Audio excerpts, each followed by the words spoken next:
Teaching Tax Flow podcast, where the goal is to empower and educate you to legally and ethically minimize taxes paid over your lifetime. Welcome back to the podcast, everybody. Today, episode 67, we are going to jump directly into those Roth conversions. So we're going to get into the explanations, definitions, comparisons, and some tips and tricks. But before we do that, as always, let's take a brief moment and thank our episode sponsor. This podcast is sponsored by The Mortgage Shop. Are you looking to qualify for an investment credit loan without jumping through hoops? That's easy.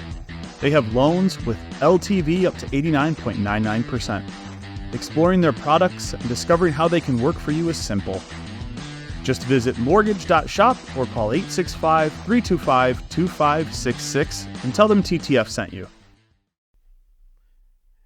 Hey everybody, welcome back to the Teaching Tax Flow podcast. Regardless how you got here, we're happy to see you, or hear you, or you hear us. So today's topic, as mentioned, we're going to dive into Roth IRA conversions. Now that's Roth conversions, not Ross conversions for you friends, fans out there from the TV sitcom. So get your head out of the gutter.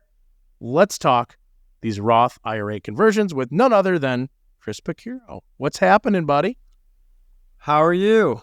I'm doing good, man. I'm jazzed up for this one. Good topic. I don't think we've ever touched on really in the existence of the podcast. So maybe best place to start with this one.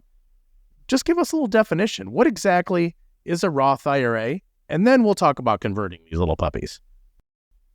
Yes, Roth IRAs and Roth conversions have become much more popular with the Tax Cuts and Jobs Act of 2017.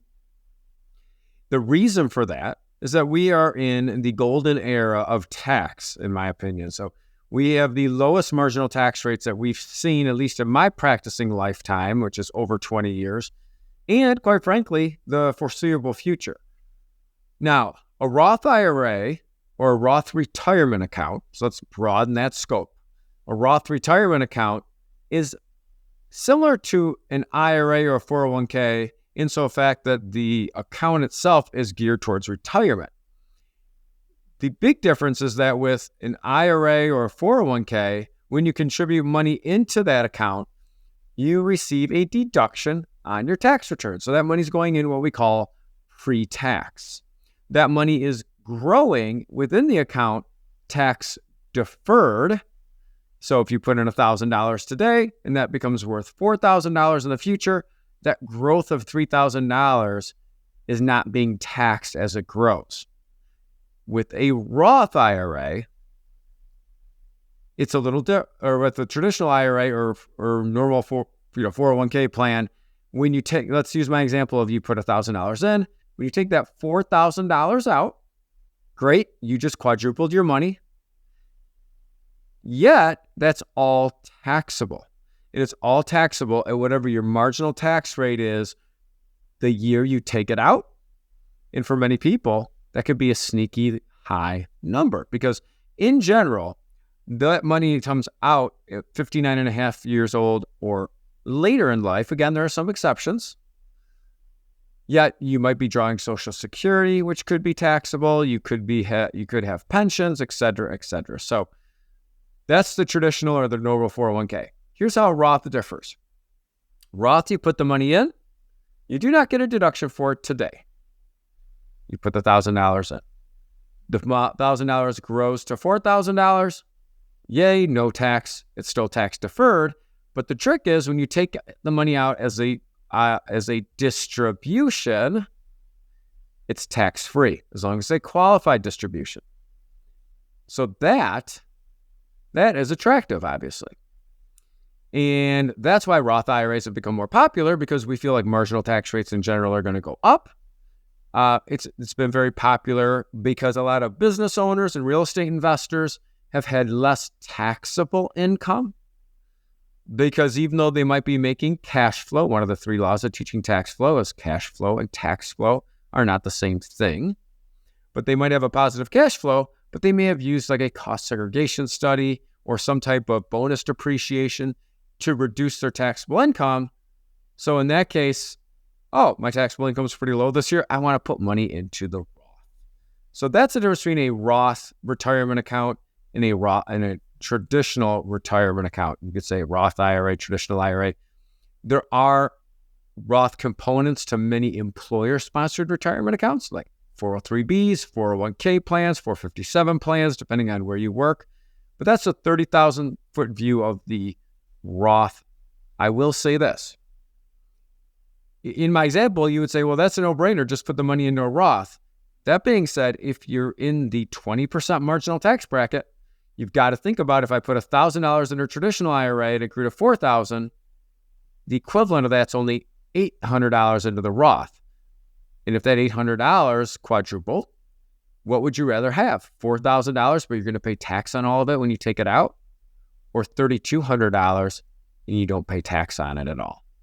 That's the 30,000-foot view difference between the Roth retirement account and a traditional retirement account.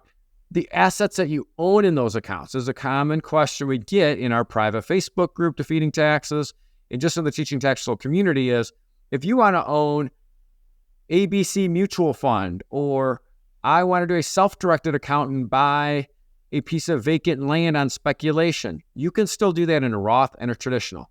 Think about the IRA, the Roth or traditional, as the sandwich. That's the bread, rather. What you put in the bread to make a sandwich can be the same. They're just different types of sandwiches, different buckets. A lot of financial advisors talk about buckets that you're putting money into. And then really just to clarify for our listeners too. So if we're looking at, we'll say traditional versus Roth a little bit. So we'll just use any figure. We'll say $10,000. So if you put $10,000 into a traditional, it's tax deferred. You're not paying until you take everything out at the end, or whatever the distribution is at the end. So let's just make the terrible assumption that taxes don't increase, they don't decrease, they stay stagnant. So if we did that, you're paying tax on the growth of it all at the end, versus Roth, you're paying on what's going into it initially. So as you mentioned, every situation is completely different, but is that probably an easy way to compare? Yes, that's a very good way to think about it. The Roth gives you more control, because one thing to consider, and we're going to dive deeper in a future podcast episode in the near future. Yes, spoiler alert, so stay subscribed. The traditional IRAs do come with some concept called RMDs. We touched on that a little bit when we were talking about the charitable giving, but required minimum distributions. So at some point, someone might say, well, I don't need this money. I'm just going to let it grow until I pass away. Well, one, your beneficiaries are going to pay tax on it if it's a traditional IRA when they inherit it and they take the money out. And two, at some point in your early 70s, depending on the year you were born, the government will force you to take money out of the IRA and pay tax on it. So you do lose a little control. Now, that's the difference between the IRA, the Roth and traditional. We're going to talk now about the Roth. How do you get money into the Roth? Because unfortunately, the Roth IRA, so individual retirement account, comes with some restrictions, which are all indexed for inflation, but the Roth comes with some restrictions on contributions, meaning I'm putting new money into that account based on your income. So if your income's too high, based on your income and filing status, you might be limited in being able to put money into that account. Also, so for a lot of taxpayers, and there's special rules if you're over the age of 50, there's things called catch-up contributions. And again, Roth contributions are going to be a completely different show than Roth conversions. But I'm just letting everyone know that a Roth contribution could be limited by your income, could be limited by your income plus your filing status. In other words, it could be, another factor could be, do you or your spouse, are you covered with an employer-sponsored plan? Where a Roth, on the Roth IRA, now a Roth 401k, for some reason, does not have an income restriction. So when we run into clients that say, I work at XYZ big corporation, man, I would love to contribute to my Roth IRA, but I make too much money. Well, do you have a Roth 401k? Yeah, I do. Well, guess what? For some reason, there's no income limitation. So contribute to your Roth 401k. Awesome. And then, Chris, if I remember right, too, going off memory, before we get into the conversion side of it, so a Roth carries with it usually, if not all the time, right? I believe it's called the 5-year rule, and that has to do with basically any withdrawals from a Roth within 5 years of the initial deposit, if we will. So that's kind of question A. And then as we jump into conversions, does that also apply to a conversion within that 5 years? Well, John, you actually listened to somebody at some point about this. So, good. So a couple things. Let's talk about Roth contributions. There is not a 5-year rule on Roth contributions. They can be distributed immediately. And actually, the nice thing about Roth contributions is that you could always take out the contribution portion of your Roth tax-free. So let me paint a picture, John. You're a responsible parent. Well, at least you play one on TV. Your wife's very responsible, as we know. Touche. So hopefully, very true. And we know Stacy and Holly don't listen to these podcasts unless we tell them, hey, don't listen to this episode. And then they will beeline it to the episode. We give them the highlights reel of all the great things we say about them. We condense. Well, Stacy's much more responsible when it comes to parenting. From at least that's my opinion. Anyway, not that you're great. No, you're great. But let's say you set up a Roth IRA and you've contributed $20,000 over the years and it's grown to $40,000. Well, let's say your daughter decides that she wants to be a Michigan State Spartan. I don't know if that would go well in your household, but that's all right. I don't want to find out, actually. I think we'll be all right. Either way is good. So at that point, you could, even though the Roth's up to $40,000 of value, you could take $20,000 out, which is what your original contributions are, tax-free from the Roth IRA account. And the rest of the 20, there would be penalties if you took that out, but that could continue to grow tax-deferred and be tax-free to you when you take it as a qualified distribution. So that kind of hits on that 5-year rule. But great pointing out the 5-year rule. The 5-year rule says is to qualify for tax-free withdrawals of converted amounts and earnings, the Roth IRA must be open for at least 5 years. And each conversion has a 5-year rule as well. So for instance, if I convert on June 1st, 2024, Roth money to my Roth IRA, that money will be available. So typically that 5-year rule starts ticking January 1st of the year of the conversion. So January 1st, 2029, I can now take that money out, assuming I'm 59 years or older or have a qualified distribution. So the point is Roth conversions, once that money goes in, once the money's converted from another retirement account, which we're going to explain that in a moment, it's got to stay in there for 5 years. The 5-year clock will start ticking the first day of the year. So it's not like, oh, you did it June 1st. It's got to be June 1st. No, it's going to be that first day of the year. So that's something to consider. Each conversion has an autonomous 5-year rule, if that makes sense. And then really with those conversions too, I mean, are we talking, what is a conversion a little bit? Mm-hmm. And then really, I mean, we kind of know why somebody would want to do it based off of what we're just discussing, but then what would be the purpose, we should say, for there to be more than one conversion? Like you mentioned, that 5-year rule restarts. What are some scenarios where that may be the case? Well, you know, John, in teaching tax flow, right, we've got a 4-step process: diagnose, prescribe, IQ test, implement. So what that means is that when does it make sense to make a Roth conversion? It makes sense if you are a green diagnosis, meaning you're at a lower marginal tax rate than 25% in general, or you think your marginal tax rate is going to be significantly higher in the future than it is right now. And that could be based on your income, your assets, or what you think is going to happen with tax law. 2, you are a gold diagnosis. We believe in the gold diagnosis, and that means you're looking for tax-free income and growth. So if you're one of the, and you could typically be two of our 4 diagnoses at any time. Side note, if you're wondering what in the heck's green, gold, or red, green, purple, gold, good. That means you just started listening to the show. Please go back, and we have episodes on each of the color-coded diagnoses, or jump in our community and we'll talk to you about that. But green means lower marginal tax rate or expected higher marginal tax rate in the future, and then gold, tax-free income and growth. So When you're one of those two diagnoses, that's when a Roth conversion starts making sense. What is a Roth conversion?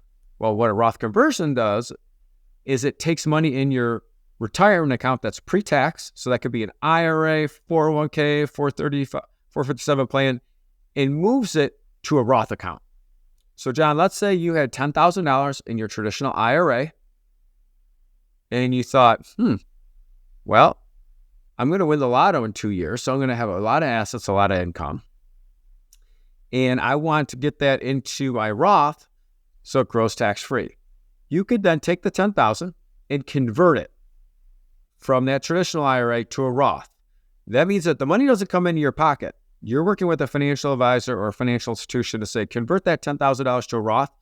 That $10,000 will be taxable in the year you did the conversion. Now, the good news is there's no 10% early distribution penalty. There are some penalties for taking money out of retirement accounts early. You're exempt from that. So if your tax rate today, John's 12%, and it's for whatever reason, let's say, who knows, you could have sold a rental property at a $200,000 loss. So you made a mistake. So you have little taxable income. That's when you would say, all right, let's convert. Let's convert that money to a Roth. Now that $10,000 and you're a young guy is going to grow tax-free. So let's use a real example. Let's say you're in a 20% marginal tax bracket. You convert $10,000 from a traditional IRA to a Roth IRA. It's going to cost you $2,000. That's gone. But if that $10,000 doubles 4 times before you retire, that would be $10, $20, $40, $80, $160,000 tax-free. And you could take that out for medical expenses or home improvements or travel or whatever the heck you want at that point. So that's why the Roth IRA conversion is very popular. The scenario one is when it's popular is if you have a taxpayer in a very low marginal tax bracket temporarily. Let me use one quick example that is very popular, for a lot of people. You have someone that's worked in corporate America for 30 years. They're relatively young. Let's say they're 61 years old, and they get a buyout and they're going to be retired. They're not going to have full-time employment. They're going to not draw Social Security yet. And let's say they have a lot of assets accumulated. They say, I can live on my savings for 2 years pretty easily, not taking money out of my 401k. I can, not worry about tapping my pension. I'm going to take some of that money in the 401k and convert it to a Roth. So what we do with a lot of early retirees or younger retirees is we look at their marginal tax rates and we try to figure out how much income could they still absorb in that 12% marginal tax bracket and convert that to a Roth.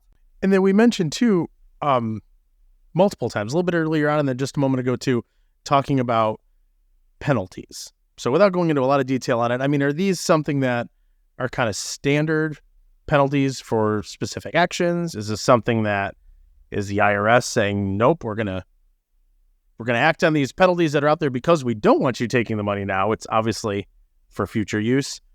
Who really, we should say, decides on what those penalties are, as well as kind of a question looking back, have those changed over the years? Has there, with everything that's happened, COVID, et cetera, have those changed or have those always kind of been in place for that same purpose? Well, you hit on another law teaching tax. So tax agencies are involuntary business partners. So the Congress really sets what the penalty is. In general, and this has been like this for a long time, at least as long as I've practiced, if you make an early distribution from a retirement account, meaning in those rules are vast, right? But let's just use IRAs. If let's say it's a traditional IRA and you're under the age of 59 and a half and you take money out of it, you pay tax on that and a 10% early distribution penalty. That could happen with a Roth as well. You could be penalized. There are some exceptions to the penalties, but the rule of thumb is going to be 10%. Again, there are some exceptions there's a form 5329 if you really want to get fancy and check out all the exceptions. There was a special provision during the pandemic that you were able to take money out of a retirement account and spread that income over 3 years. That was in 2020. and you wouldn't be subject to the 10% penalty. So if someone was self-employed, or let's say someone got downsized and they had money in their retirement account, they could take that out up to $100,000 and spread the income over 3 years. They also could pay it back. We had several taxpayers take the money, invest it, then pay it back. So, but that's a once in a generation situation like that. Hopefully we don't have another huge pandemic and we don't have a need to have those special situations. I do want to start wrapping up with one other situation that the Roth conversion makes a lot of sense. Unlike Roth contributions, Roth conversions don't have an income threshold. So let's say someone is self-employed. They don't have, they have maybe a simple IRA plan or something at their job, but it's very limited to what they could put into the retirement accounts. There is no limit on Roth conversions. You can convert as much Roth as you want, in no matter what your income is. So for that, those taxpayers, a lot of times they like to do the Roth conversions, and we like to pair the Roth conversions, just like a fine wine and cheese, with other tax-advantaged strategies. So if you've got someone, let's say that we had Heidi Henderson from ETS. Let's say we have a taxpayer that has $300,000 worth of income. They invest in real estate and they have a $400,000 deduction from a cost segregation study. Now they have a minus $100,000 of net income. Let's convert the Roth. So let's say you have very little income, or let's say you're phased out of Roth contributions. That's where Roth conversions can make a lot of sense. And this is an implementation tool that we use very frequently, but typically the last month of the year, because what we're trying to do is we're trying to really stay in a certain marginal tax rate situation. But yeah, it's a real powerful tool. One more thing I'm going to mention. So let's look at a fact pattern where you've got a married couple. Let's say their income's $400,000. They put money into a 401k, but they want to start putting money into their Roth. They make too much money to put money into a Roth IRA. They could do something called a backdoor Roth conversion. Now, again, don't try this at home. If you make sure that you work with a professional. But what happens is you make a non-deductible traditional IRA contribution, and you immediately convert that to a Roth. Essentially, you've been able to put the money into a Roth IRA and work around the income limitations. And I want to repeat myself. This is a really good strategy we use with a lot of people in the teaching tax flow community, but let's make sure we're working with the proper team, our proper board of directors, as we like to say. But yeah, so really the Roth conversion is a tool that we see taxpayers at all ages using, at all income levels using. It just comes down to, let's diagnose you. Let's look at this as a potential prescription.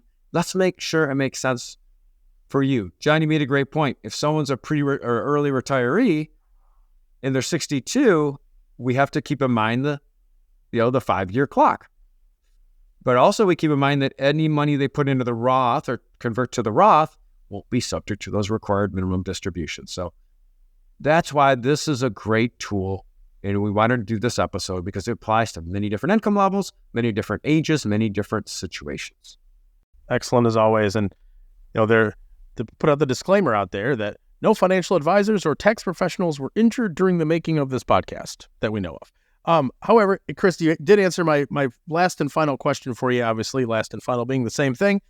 If somebody did have more questions on this, obviously there's an abundance of resources out there. We have information within the teaching tax flow community and the ecosystem as a whole. But you also did mention that the backdoor conversion is not a DIY or suggested as a DIY attempt. Just a conversion in general, is that ever something that somebody can do on their own? Or obviously it's always best to consult a professional, but is that something that could be an option, DIY? You could, yes, you could do a Roth conversion on your own. It's just when you start doing the backdoor Roth conversion, you definitely want to work with somebody. Definitely. Because you've got to, there's a lot of paperwork, a lot of timing issues. You could have unintended consequences if you wait. So, but you could convert. What you're going to want help with at a minimum is someone to talk to about how much to convert and to come up with that strategy. Because there's a lot of things, John, there's a lot of things that get we've talked about marginal tax rates, how marginal tax rates are different than tax brackets. So what if you convert an extra $500 and now you're phased out of your entire child tax credit, or you're phased out of the continuing education credit? You have one child in college, and now you just phased yourself out of a $2,500 credit. So definitely work with someone on calculating that amount. If you want to execute it on your own, at least a simple conversion, then you can. And now you can convert money from 401ks, 557s. It doesn't have to be just a Roth IRA. So a lot of opportunities out there.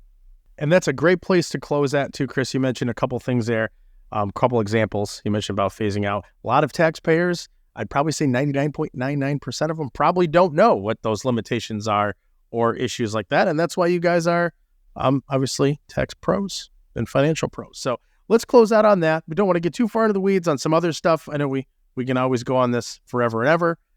But as we mentioned, Teaching Tax Flow is your place to jump into if you have not done so yet.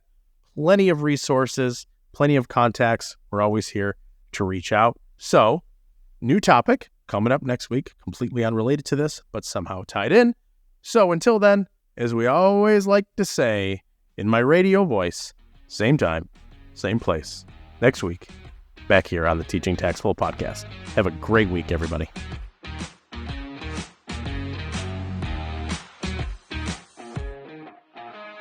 Thanks for hanging out with us here on this episode with Chris and myself, diving into those Roth conversions, definitions, implementations, etc. So, as we always like to mention here at Teaching Tax Flow, there are opportunities out there, as Chris had mentioned multiple times, to really defeat taxes. That's right. That's something we talk about every once in a while, defeating taxes. That's actually the name of our private Facebook group, Defeating Taxes. Be sure to join that. And Chris mentioned something really interesting to me right out of the gate in the show. He referred to it, or current time, as the golden era of tax. I believe it was one of the first things he said in there. So I want you to think about that as we really do these episodes on a weekly basis. And the reason being is that a lot of the information we give you, it's not a secret. It's not something that we just made up and we're doing it for clients and recommending that everybody does this.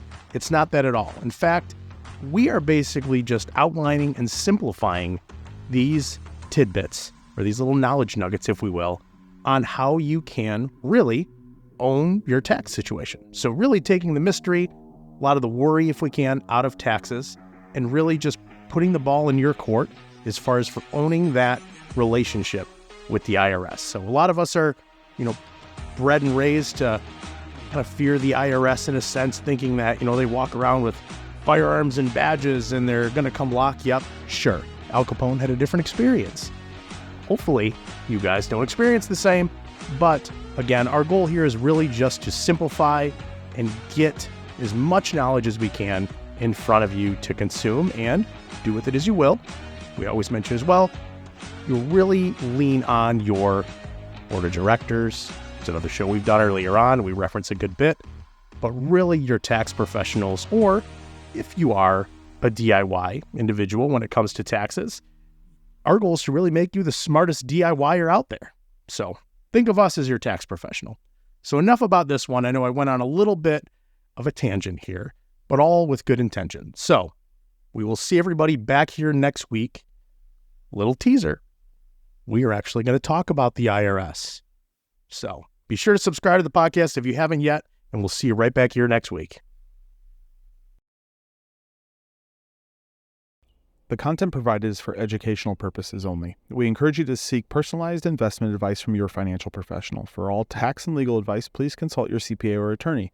Investment advisory services are offered through Cabin Advisors, a registered investment advisor. Securities are offered through Cabin Securities, a registered broker-dealer.